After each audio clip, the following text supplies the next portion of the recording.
The search for happiness. One day you will find yourself outside this world, which is like a mother's womb. You will leave this earth to enter, while you are yet in the body, a vast expanse, and know that the words, God's earth is vast, name this region from which the saints have come. Jalaluddin Rumi. I share the concern expressed by many atheists that the terms spiritual and mystical are often used to make claims not merely about the quality of certain experiences, but about reality at large. Far too often these words are invoked in support of religious beliefs that are morally and intellectually grotesque.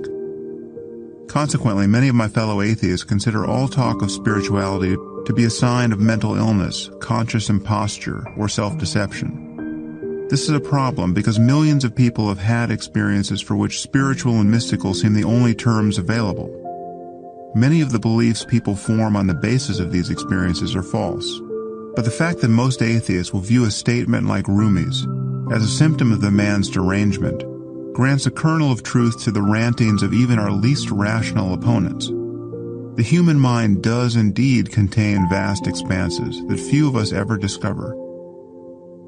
And there is something degraded and degrading about many of our habits of attention as we shop, gossip, argue, and ruminate our way to the grave. Perhaps I should speak only for myself here. It seems to me that I spend much of my waking life in a neurotic trance. My experiences in meditation suggest, however, that an alternative exists. It is possible to stand free of the juggernaut of self, if only for moments at a time. Most cultures have produced men and women who have found that certain deliberate uses of attention, meditation, yoga, prayer, can transform their perception of the world. Their efforts generally begin with the realization that even in the best of circumstances, happiness is elusive. We seek pleasant sights, sounds, tastes, sensations, and moods. We satisfy our intellectual curiosity. We surround ourselves with friends and loved ones. We become connoisseurs of art, music, or food. But our pleasures are, by their very nature, fleeting. If we enjoy some great professional success, our feelings of accomplishment remain vivid and intoxicating for an hour, or perhaps a day, but then they subside, and the search goes on. The effort required to keep boredom and other unpleasantness at bay must continue, moment to moment. Ceaseless change is an unreliable basis for lasting fulfillment. Realizing this, many people begin to wonder whether a deeper source of well-being exists. Is there a form of happiness beyond the mere repetition of pleasure and avoidance of pain? Is there a happiness that does not depend upon having one's favorite foods available, or friends and loved ones within arm's reach, or good books to read, or something to look forward to on the weekend? Is it possible to be happy before anything happens? Before one's desires are gratified, in spite of life's difficulties, in the very midst of physical pain, old age, disease, and death? We are all in some sense living our answer to this question, and most of us are living as though the answer were no. No, nothing is more profound than repeating one's pleasures and avoiding one's pains. Nothing is more profound than seeking satisfaction, sensory, emotional, and intellectual, moment after moment. Just keep your foot on the gas until you run out of road. Certain people, however, come to suspect that human existence might encompass more than this. Many of them are led to suspect this by religion, by the claims of the Buddha or Jesus or some other celebrated figure. And such people often begin to practice various disciplines of attention as a means of examining their experiences closely enough to see whether a deeper source of well-being exists. They may even sequester themselves in caves or monasteries for months or years at a time to facilitate this process. Why would a person do this? No doubt there are many motives for retreating from the world, and some of them are psychologically unhealthy. In its wisest form, however, the exercise amounts to a very simple experiment. Here is its logic. If there exists a source of psychological well-being that does not depend upon merely gratifying one's desires, then it should be present even when all the usual sources of pleasure have been removed. Such happiness would be available to a person who has declined to marry her high school sweetheart, renounced her career and material possessions, and gone off to a cave or to some other spot that is inhospitable to ordinary aspirations. One clue to how daunting most people would find such a project is the fact that solitary confinement, which is essentially what we're talking about, is considered a punishment inside a maximum security prison. Even when forced to live among murderers and rapists, most people still prefer the company of others to spending any significant time alone in a room. And yet contemplatives in many traditions claim to have experienced extraordinary depths of psychological well-being while living in isolation for vast stretches of time. How should we interpret this? Either the contemplative literature is a catalog of religious delusion, psychopathology, and deliberate fraud, or people have been having liberating insights under the name of spirituality and mysticism for millennia. Unlike many atheists, I have spent much of my life seeking experiences of the kind that gave rise to the world's religions. Despite the painful results of my first few days alone in the mountains of Colorado, I later studied with a wide range of monks, lamas, yogis, and other contemplatives, some of whom had lived for decades in seclusion doing nothing but meditating. In the process, I spent 2 years on silent retreat myself, in increments of 1 week to 3 months, practicing various techniques of meditation for 12 to 18 hours a day. I can attest that when one goes into silence and meditates for weeks or months at a time, doing nothing else, not speaking, reading, or writing, just making a moment-to-moment effort to observe the contents of consciousness, one has experiences that are generally unavailable to people who have not undertaken a similar practice. I believe that such states of mind have a lot to say about the nature of consciousness and the possibilities of human well-being. Leaving aside the metaphysics, mythology, and sectarian dogma, what contemplatives throughout history have discovered is that there is an alternative to being continuously spellbound by the conversation we are having with ourselves. There is an alternative to simply identifying with the next thought that pops into consciousness, and glimpsing this alternative dispels the conventional illusion of the self. Most traditions of spirituality also suggest a connection between self-transcendence and living ethically. Not all good feelings have an ethical valence, and pathological forms of ecstasy surely exist. I have no doubt, for instance, that many suicide bombers feel extraordinarily good just before they detonate themselves in a crowd. But there are also forms of mental pleasure that are intrinsically ethical. As I indicated earlier, for some states of consciousness, a phrase like boundless love does not seem overblown. It is decidedly inconvenient for the forces of reason and secularism that if someone wakes up tomorrow morning feeling boundless love for all sentient beings, the only people likely to acknowledge his experience will be representatives of one or another Iron Age religion or New Age cult. Most of us are far wiser than we may appear to be. We know how to keep our relationships in order, to use our time well, to improve our health, to lose weight, to learn valuable skills, and to solve many other riddles of existence. But following even the straight and open path to happiness is hard. If your best friend were to ask you how she could live a better life, you would probably find many useful things to say, and yet you might not live that way yourself. On one level, wisdom is nothing more profound than an ability to follow one's own advice. However, there are deeper insights to be had about the nature of our minds.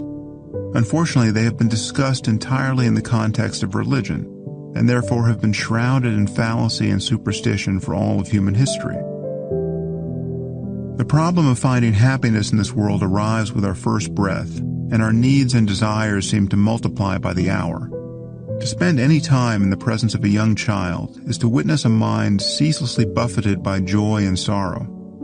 As we grow older, our laughter and tears become less gratuitous, perhaps, but the same process of change continues. One roiling complex of thought and emotion is followed by the next, like waves in the ocean. Seeking, finding, maintaining, and safeguarding our well-being is the great project to which we are all devoted, whether or not we choose to think in these terms. This is not to say that we want mere pleasure or the easiest possible life.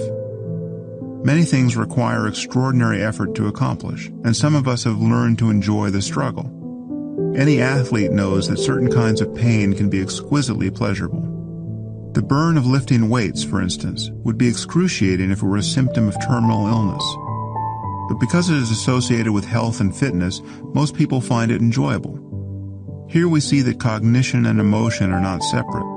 The way we think about experience can completely determine how we feel about it. And we always face tensions and trade-offs.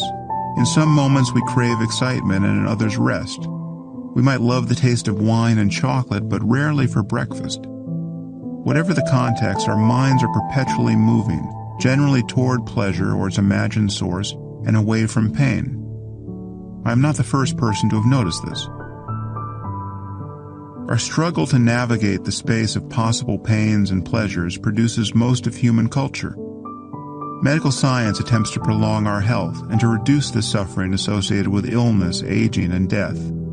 All forms of media cater to our thirst for information and entertainment. Political and economic institutions seek to ensure our peaceful collaboration with one another, and the police or the military is summoned when they fail.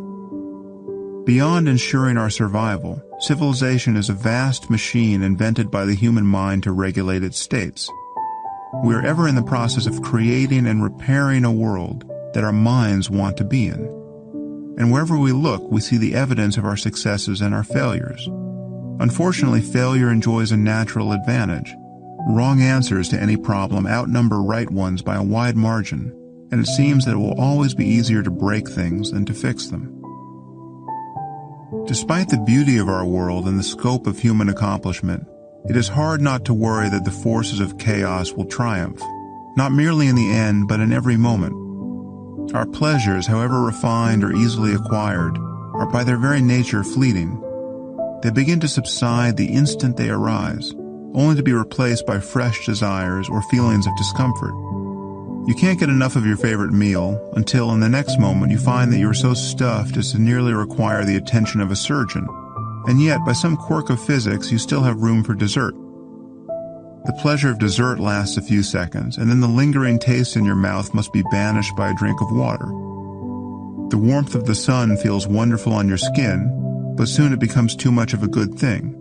A move to the shade brings immediate relief, but after a minute or two, the breeze is just a little too cold. Do you have a sweater in the car? Let's take a look. Yes, there it is. You're warm now, but you notice that your sweater has seen better days. Does it make you look carefree or disheveled? Perhaps it's time to go shopping for something new. And so it goes. We seem to do little more than lurch between wanting and not wanting. Thus the question naturally arises, is there more to life than this? Might it be possible to feel much better, in every sense of better, than one tends to feel? Is it possible to find lasting fulfillment despite the inevitability of change? Spiritual life begins with a suspicion that the answer to such questions could well be yes. And a true spiritual practitioner is someone who has discovered that it is possible to be at ease in the world for no reason, if only for a few moments at a time, and that such ease is synonymous with transcending the apparent boundaries of the self. Those who have never tasted such peace of mind might view these assertions as highly suspect. Nevertheless, it is a fact that a condition of selfless well-being is there to be glimpsed in each moment. Of course, I'm not claiming to have experienced all such states, but I meet many people who appear to have experienced none of them, and these people often profess to have no interest in spiritual life. This is not surprising. The phenomenon of self-transcendence is generally sought and interpreted in a religious context, and it is precisely the sort of experience that tends to increase a person's faith. How many Christians, having once felt their hearts grow as wide as the world, will decide to ditch Christianity and proclaim their atheism? Not many, I suspect. How many people who have never felt anything of the kind become atheists? I don't know, but there's little doubt that these mental states act as a kind of filter. The faithful count them in support of ancient dogma, and their absence gives non-believers further reason to reject religion. This is a difficult problem for me to address in the context of a book, because many readers and listeners will have no idea what I'm talking about when I describe certain spiritual experiences, and might assume that the assertions I'm making must be accepted on faith. Religious readers present a different challenge. They may think they know exactly what I'm describing, but only insofar as it aligns with one or another religious doctrine. It seems to me that both of these attitudes present impressive obstacles to understanding spirituality in the way that I intend. I can only hope that whatever your background, you will approach the exercises presented in this book with an open mind. Religion, East and West. We are often encouraged to believe that all religions are the same. All teach the same ethical principles. All urge their followers to contemplate the same divine reality. All are equally wise, compassionate, and true within their sphere, or equally divisive and false, depending on one's view. No serious adherents of any faith can believe these things, because most religions make claims about reality that are mutually incompatible.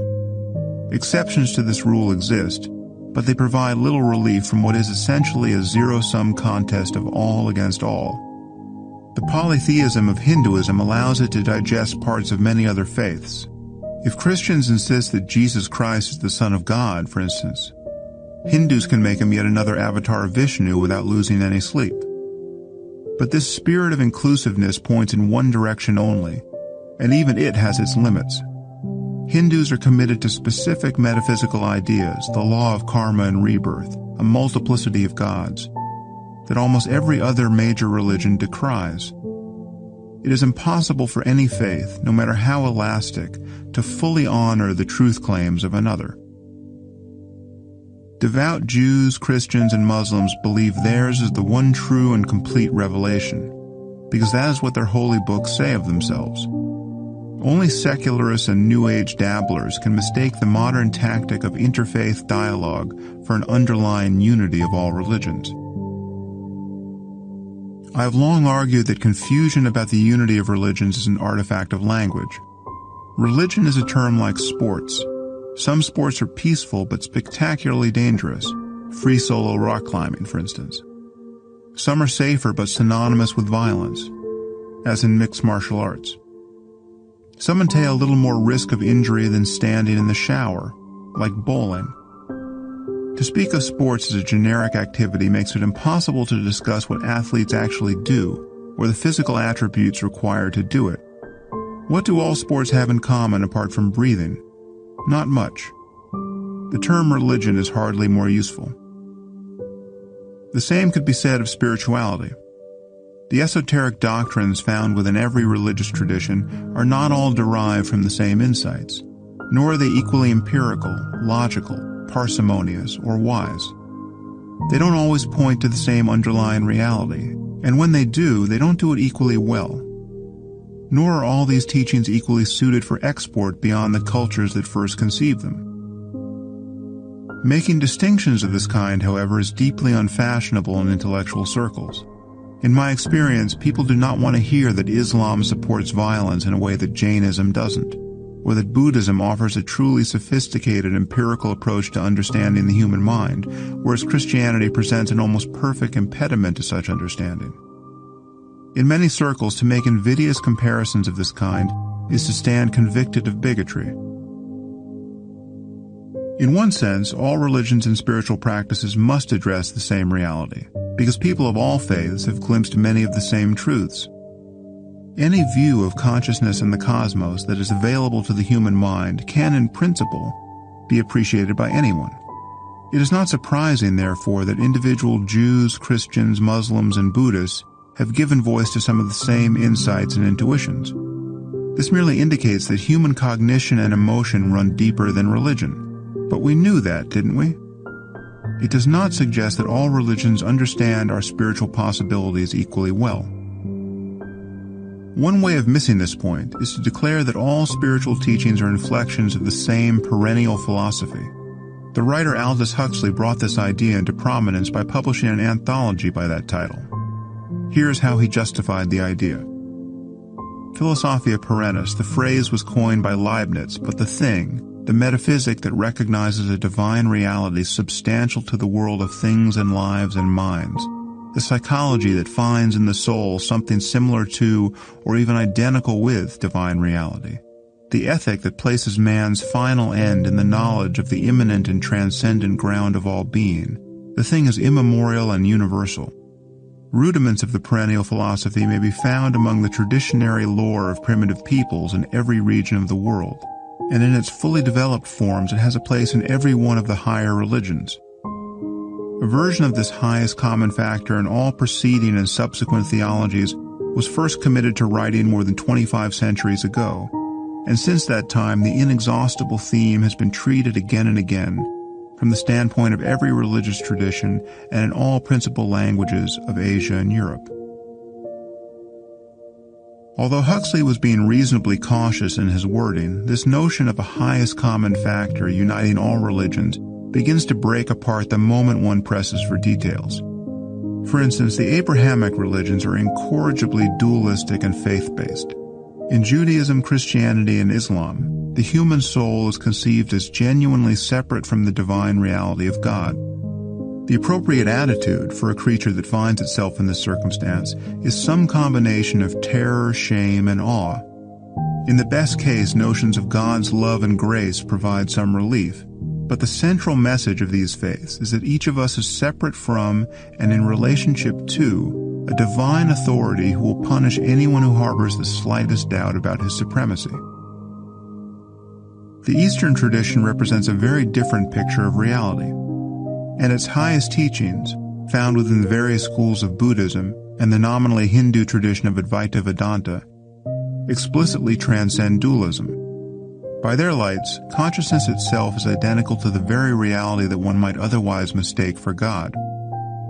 While these teachings make metaphysical claims that any serious student of science should find incredible, they center on a range of experiences that the doctrines of Judaism, Christianity, and Islam rule out of bounds. Of course, it is true that specific Jewish, Christian, and Muslim mystics have had experiences similar to those that motivate Buddhism and Advaita, but these contemplative insights are not exemplary of their faith. Rather, they are anomalies that Western mystics have always struggled to understand and to honor, often at considerable personal risk. Given their proper weight, these experiences produce heterodoxies for which Jews, Christians, and Muslims have been regularly exiled or killed. Like Huxley, anyone determined to find a happy synthesis among spiritual traditions will notice that the Christian mystic Meister Eckhart often sounded very much like a Buddhist. Quote, "The knower and the known are one.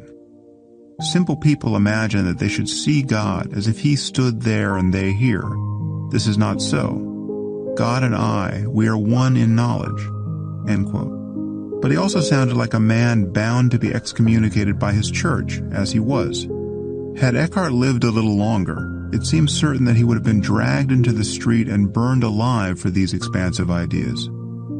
That is a telling difference between Christianity and Buddhism. In the same vein, it is misleading to hold up the Sufi mystic Al-Hallaj as a representative of Islam. He was a Muslim, yes, but he suffered the most grisly death imaginable at the hands of his co-religionists for presuming to be one with God.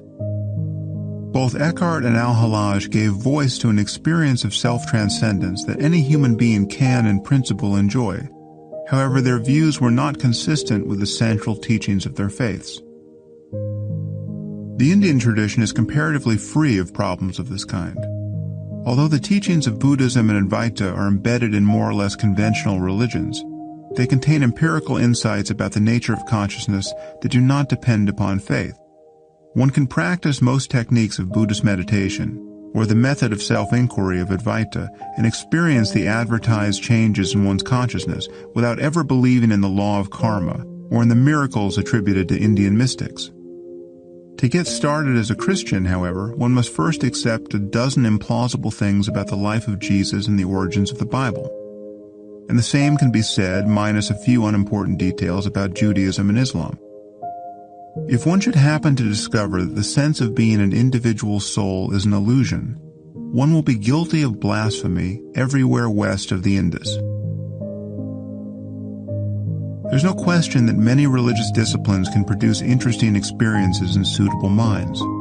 It should be clear, however, that engaging a faith-based and probably delusional practice, whatever its effects, isn't the same as investigating the nature of one's mind absent any doctrinal assumptions.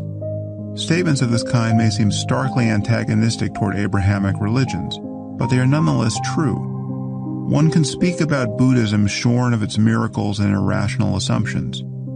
The same cannot be said of Christianity or Islam. Western engagement with Eastern spirituality dates back at least as far as Alexander's campaign in India, where the young conqueror and his pet philosophers encountered naked ascetics whom they called gymnosophists. It is often said that the thinking of these yogis greatly influenced the philosopher Pyrrho, the father of Greek skepticism. This seems a credible claim, because Pyrrho's teachings had much in common with Buddhism, but his contemplative insights and methods never became part of any system of thought in the West. Serious study of Eastern thought by outsiders did not begin until the late 18th century. The first translation of a Sanskrit text into a Western language appears to have been Sir Charles Wilkins's rendering of the Bhagavad Gita, a cornerstone text of Hinduism, in 1785. The Buddhist canon would not attract the attention of Western scholars for another 100 years. The conversation between East and West started in earnest, albeit inauspiciously, with the birth of the Theosophical Society, that golem of spiritual hunger and self-deception brought into this world almost single-handedly by the incomparable Madame Helena Petrovna Blavatsky in 1875. Everything about Blavatsky seemed to defy earthly logic. She was an enormously fat woman who was said to have wandered alone and undetected for 7 years in the mountains of Tibet. She was also thought to have survived shipwrecks, gunshot wounds, and sword fights.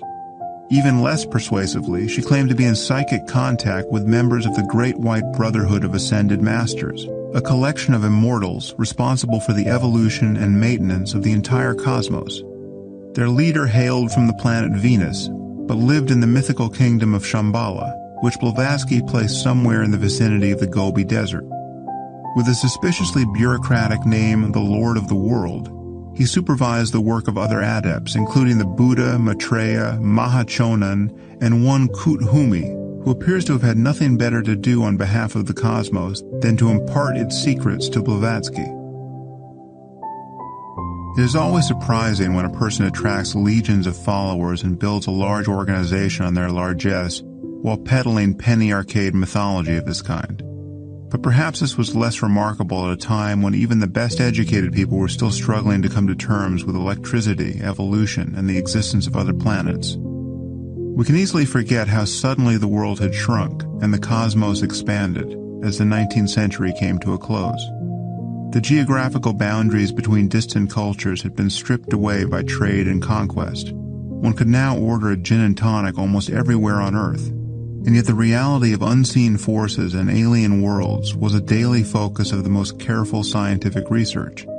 Inevitably, cross-cultural and scientific discoveries were mingled in the popular imagination with religious dogma and traditional occultism. In fact, this had been happening at the highest level of human thought for more than a century. It is always instructive to recall that the father of modern physics, Isaac Newton, squandered a considerable portion of his genius on the study of theology, biblical prophecy, and alchemy. The inability to distinguish the strange but true from the merely strange was common enough in Blavatsky's time, as it is in our own. Blavatsky's contemporary Joseph Smith, a libidinous con man and crackpot, was able to found a new religion on the claim that he unearthed the final revelations of God in the hallowed precincts of Manchester, New York, written in, quote, Reformed Egyptian on golden plates. He decoded this text with the aid of magical seer stones, which, whether magic or not, allowed Smith to produce an English version of God's Word that was an embarrassing pastiche of plagiarism from the Bible and silly lies about Jesus' life in America. And yet the resulting edifice of nonsense and taboo survives to this day. A more modern cult, Scientology, leverages human credulity to an even greater degree. Adherents believe that human beings are possessed by the souls of extraterrestrials, who were condemned to the planet Earth 75 million years ago by the galactic overlord Xenu. How was their exile accomplished? The old-fashioned way. These aliens were shuttled by the billions to our humble planet aboard a spacecraft that resembled a DC-8. They were then imprisoned in a volcano and blasted to bits by hydrogen bombs. Their souls survived, however, and disentangling them from our own can be the work of a lifetime. It is also expensive. Despite the imponderables in her philosophy, Blavatsky was among the first people to announce in Western circles that there was such a thing as the wisdom of the East. This wisdom began to trickle westward once Swami Vivekananda introduced the teachings of Vedanta at the World Parliament of Religions in Chicago in 1893. Again, Buddhism lagged behind. A few Western monks living on the island of Sri Lanka were beginning to translate the Pali Canon, which remains the most authoritative record of the teachings of the historical Buddha, Siddhartha Gautama. However, the practice of Buddhist meditation wouldn't actually be taught in the West for another half-century.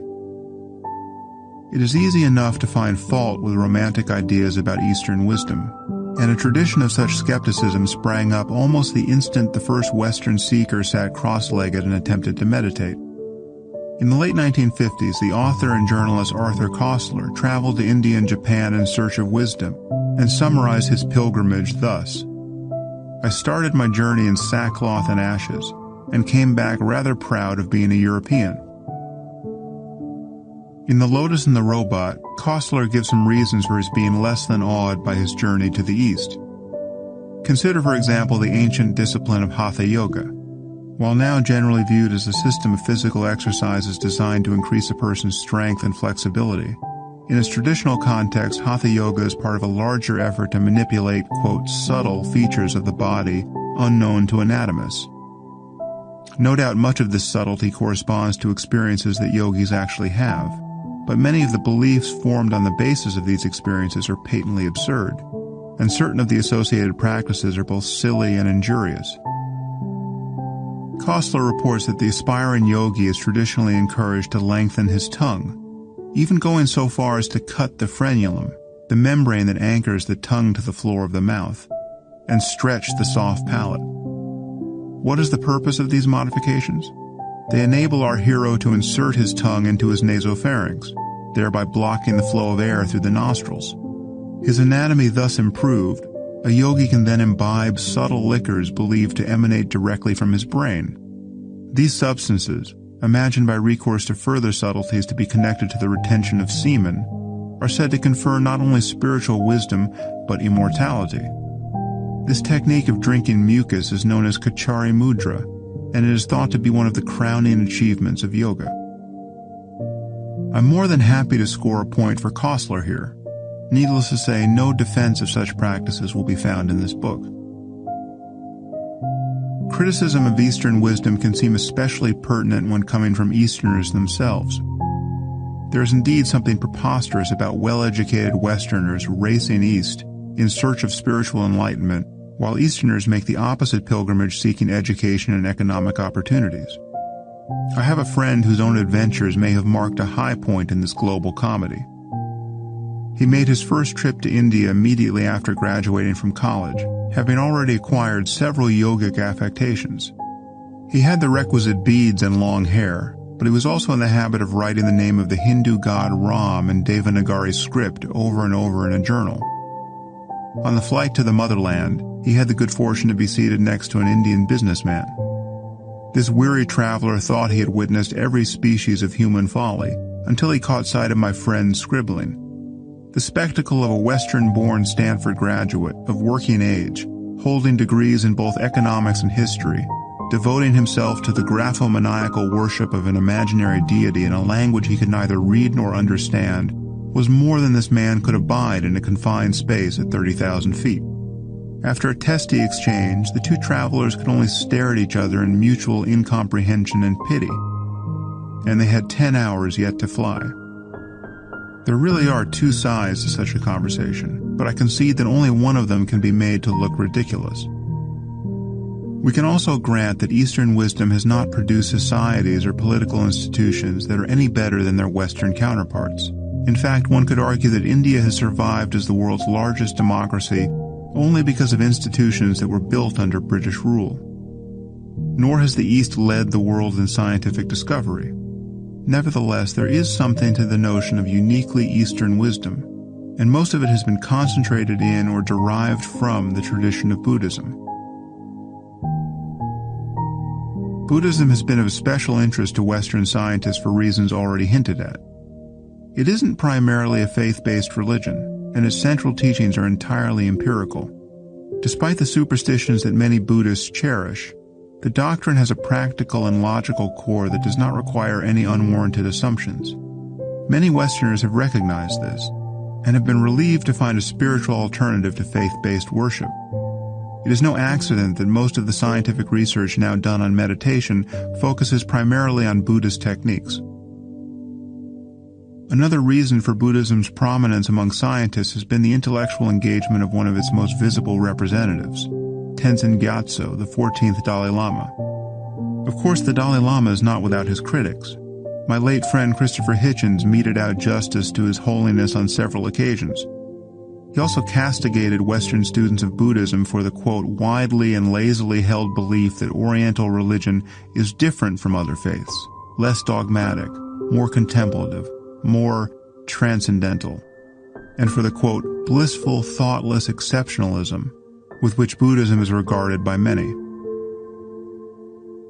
Hitch did have a point. In his capacity as head of one of the 4 branches of Tibetan Buddhism, and as the former leader of the Tibetan government in exile, the Dalai Lama has made some questionable claims and formed some embarrassing alliances. Although his engagement with science is far-reaching and surely sincere, the man is not above consulting an astrologer, or, quote, oracle, when making important decisions. I will have something to say in this book about many of the things that might have justified Hitch's opprobrium, but the general thrust of his commentary here was all wrong. Several Eastern traditions are exceptionally empirical and exceptionally wise, and therefore merit the exceptionalism claimed by their adherents. Buddhism in particular possesses a literature on the nature of the mind that has no peer in Western religion or Western science.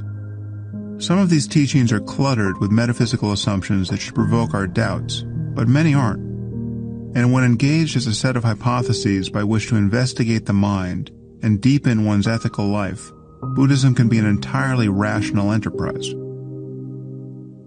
Unlike the doctrines of Judaism, Christianity, and Islam, the teachings of Buddhism are not considered by their adherents to be the product of infallible revelation. They are rather empirical instructions. If you do X, you will experience Y.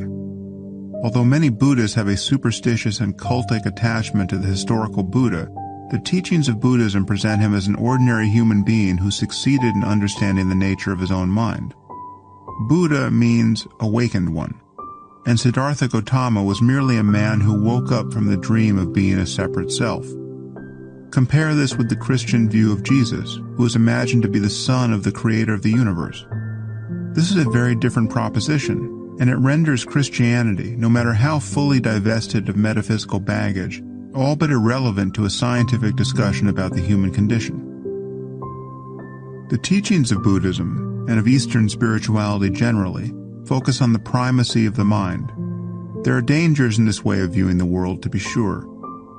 Focusing on training the mind to the exclusion of all else can lead to political quietism and hive-like conformity. The fact that your mind is all you have, and that it is possible to be at peace even in difficult circumstances, can become an argument for ignoring obvious societal problems. But it is not a compelling one. The world is in desperate need of improvement. In global terms, freedom and prosperity remain the exception, and yet this doesn't mean we need to be miserable while we work for the common good. In fact, the teachings of Buddhism emphasize a connection between ethical and spiritual life. Making progress in one domain lays a foundation for progress in the other. One can, for instance, spend long periods of time in contemplative solitude for the purpose of becoming a better person in the world, having better relationships, being more honest and compassionate, and therefore more helpful to one's fellow human beings. Being wisely selfish and being selfless can amount to very much the same thing. There are centuries of anecdotal testimony on this point, and as we will see, the scientific study of the mind has begun to bear it out. There is now little question that how one uses one's attention, moment to moment, largely determines what kind of person one becomes. Our minds and lives are largely shaped by how we use them. Although the experience of self-transcendence is in principle available to everyone, this possibility is only weakly attested to in the religious and philosophical literature of the West. Only Buddhists and students of Advaita Vedanta, which appears to have been heavily influenced by Buddhism, have been absolutely clear in asserting that spiritual life consists in overcoming the illusion of the self by paying close attention to our experience in the present moment. As I wrote in my first book, The End of Faith, the disparity between Eastern and Western spirituality resembles that found between Eastern and Western medicine, with the arrow of embarrassment pointing in the opposite direction. Humanity did not understand the biology of cancer, develop antibiotics and vaccines, or sequence the human genome under an Eastern sun. Consequently, real medicine is almost entirely a product of Western science. Insofar as specific techniques of Eastern medicine actually work, they must conform, whether by design or by happenstance, to the principles of biology as we have come to know them in the West. This is not to say that Western medicine is complete. In a few decades, many of our current practices will seem barbaric. One need only ponder the list of side effects that accompany most medications to appreciate that these are terribly blunt instruments. Nevertheless, most of our knowledge about the human body and about the physical universe generally emerged in the West. The rest is instinct, folklore, bewilderment, and untimely death. An honest comparison of spiritual traditions, Eastern and Western, proves equally invidious. As manuals for contemplative understanding, the Bible and the Quran are worse than useless. Whatever wisdom can be found in their pages is never best found there, and it is subverted time and again by ancient savagery and superstition. Again, one must deploy the necessary caveats. I am not saying that most Buddhists or Hindus have been sophisticated contemplatives. Their traditions have spawned many of the same pathologies we see elsewhere among the faithful: dogmatism, anti-intellectualism, tribalism, otherworldliness. However, the empirical difference between the central teachings of Buddhism and Advaita and those of Western monotheism is difficult to overstate. One can traverse the Eastern paths simply by becoming interested in the nature of one's own mind, especially in the immediate causes of psychological suffering, and by paying closer attention to one's experience in every present moment. There is in truth nothing one need believe. The teachings of Buddhism and Advaita are best viewed as lab manuals and explorers' logs, detailing the results of empirical research on the nature of human consciousness. Nearly every geographical or linguistic barrier to the free exchange of ideas has now fallen away. It seems to me, therefore, that educated people no longer have a right to any form of spiritual provincialism. The truths of Eastern spirituality are now no more Eastern than the truths of Western science are Western. We are merely talking about human consciousness and its possible states.